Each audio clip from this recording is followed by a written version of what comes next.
I think in order to just talk about how I got started, why I committed actually, I think is the better question. Why I committed to Zen.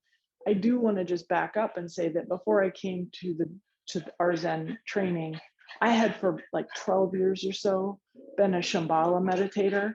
So this was very much the Sharon Salzberg, you know, may I be filled with peace and ease. May I exhibit loving kindness. You know, may others experience peace and ease. Those waves of mantras. You know, I had my mantras, I had them memorized. I would sit with them several times a week in the morning usually.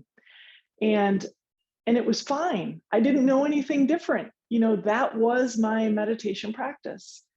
And then Whitelaw Roshi called me out of the blue because she was doing a Zen Leader 1 program at Spring Green. And they found out that I knew a lot about the next generations. And they wanted to have a talk on next gen Zen.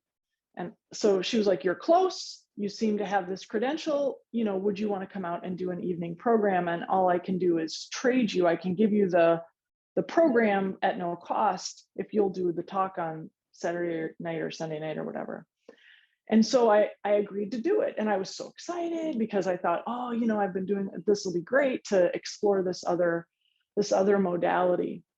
And so we did Zen, what has become the Zen Leader 1 program. At the time, it was called the Foundational Program. And I did the whole program. You know, I sat with everybody, I learned the form, I did all the stuff. And I also did a few of the flips that were in the Foundational Program. And then we got to hold the Shanai. And we got to do the sword cuts, you know, just the men cuts, just the men strikes with the Shanai. And in that 20 minutes that we did those sword cuts, I learned everything about how to breathe and how to sit. And I remember thinking to myself, this is the most efficient way of training. I mean, 12 years I did Shambhala meditation, hours of that kind of meditation. And for 20 minutes, I swung a sword at the Spring Green Dojo. And it was like Zen had me by the ankle at that point. And I remember on the very last sit, which was the longest sit, because they baby step you during the foundational program. You start for maybe 10 minutes sitting, but by the last morning, you sit the full 40 minutes. I can remember exactly where I was sitting in the dojo.